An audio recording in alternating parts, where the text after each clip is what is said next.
Hey, welcome to another episode of GeekOutdoors.com. So Fuji has just officially unveiled the X-T200.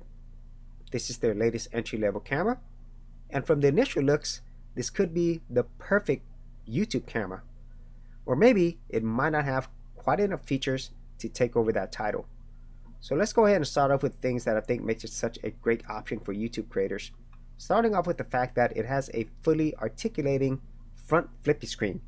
I can't tell you how important this is because I have that on my Panasonic G85, and it's really unfortunate that not all camera manufacturers provide this. But lucky for us, the X-T200 does have a fully articulating flippy screen, and so that is great if you want to make sure that you are in frame and that you are in focus. Because most of us who are YouTube content creators, we are shooting videos of ourselves, so having a flippy screen I think is a must nowadays. And then another great feature is the fact that it has phase and contrast-based autofocus that is reliable and that works. So this is the same autofocus system that Fuji uses on the more expensive cameras, and I'm so glad that they did this because having a really great and reliable autofocus system is such a huge factor, and me having a Panasonic G85 wish I had that same autofocus system on my camera. So those are, I think, the two biggest features that it has going for it. Other things that it has is it does come with a 24.2 megapixel APS-C sensor. So this is right between a Micro Four Thirds and a full frame camera. So you are going to get more of the image than you would with the Micro Four Thirds. But at the same time, you're also going to get better low light performance. So that is another big win. Other things that it has is the overall Fuji design. A lot of people like the way the cameras are designed. It's a really good looking camera and it looks very well built. And of course, it has the Fuji film look. So many people love Fuji's color science, and in this case, you're definitely going to get it for both photography and videos. And then other things that it has is 4K recording at 30 frames per second and also 1080p up to 120 frames per second. So all of these features that the Fuji X-T200 has makes it nearly a perfect option for YouTube content creators. However, let's dig a little bit deeper and see whether or not it's going to also be the best value for entry-level YouTube content creators. For serious YouTubers, check out TubeBuddy, the premier tool used at GeekOutdoors.com. Get more done today by checking out the affiliate link in the description area below. And so let's dig a little bit deeper to see whether or not the X-T200 is going to be the perfect YouTube camera for you at this price range. Now, this camera is primarily targeted towards entry-level camera users. So if you wanted the body only, it is going to be $699. And if you want it with the lens, it's going to be $799. I still feel this is a great price overall, considering all the features that you get with the camera. However, there is one huge drawback with the specs. So if we go down here and scroll down to the video section, there are recording limits. So if you wanted to do 4K content, you're limited to 15 minutes. And if you wanted to do 1080p or 720p, it's limited to 30 minutes. I really feel this is a huge missed opportunity for Fuji because content creators, especially those who like to do long form content, or maybe they are an indie filmmaker, this is just going to make the process a whole lot harder, especially if you want to do 4K, because now you're going to have to stitch all this content together. And so I really feel that is the biggest drawback with this camera. So now that you've seen everything that this camera can provide, what are some other options that you have within this price range? Well, there are a lot of cameras out there. However, the one I feel that is most comparable and I feel is probably better when it comes to certain features is the camera that I actually have myself, which is the Panasonic G85. Now, this camera actually came out in 2016, so it is 4 years old. However, at this price, it is around the same price as the body only for the Fuji, but you also get a lens with it and some additional accessories. And if you went to other sites like Amazon, you could probably get it cheaper and with even more accessories. And so let's kind of see what this camera comes with. So the first thing is it only uses a Micro Four Thirds sensor. So that is something that the Fuji will do better because it does have a APS-C sensor, which is larger. However, when it comes to aspect ratios, the Fuji can only do 3:2.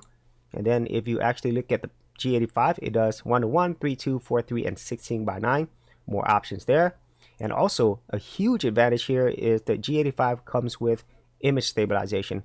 So it uses the IBIS 5-axis image stabilization, hardware stabilization, and works extremely well. I use this camera all the time handheld, and it's pretty amazing the stabilization that it uses. Now Fuji also has stabilization, but it's digital only.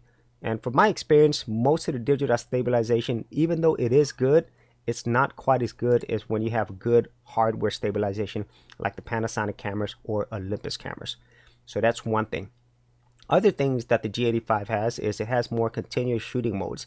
It has 5 different shooting modes here. And if you look at the Fuji, it only has 2 shooting modes. And then here is the biggest advantage that the G85 has. As you recall, there are recording limits to the Fujifilm camera. Now when you go to the G85, it could still do 4K up to 30 frames just like the Fuji, but it has no recording limit. This is a huge thing, and it really allows content creators to create the type of content they want without having to think about, doing a lot of post work. And also another thing that filmmakers might enjoy, or even content creators who love doing color grading and stuff, is you could record this externally at 4228-bit, so you get more information on your video, and so you could do a lot more post work, whereas the Fuji doesn't offer that. And then other things the G85 has is it actually has weather sealing, and so you could really take this camera out in rugged environments, whether that's a lot of rain, heat, dust, and it'll still work just fine. I've used this outside while it's raining and had no issues, whereas the Fuji doesn't offer that. And I think those features are really nice to have, especially the unlimited recording. About the only thing that the G85 lacks, and this is pretty much a problem with all Panasonic Lumix cameras, is its contrast-based autofocus. It's definitely good for pictures, but when it comes to video, it is not reliable, and it is pretty much the biggest weakness with all of these Lumix cameras.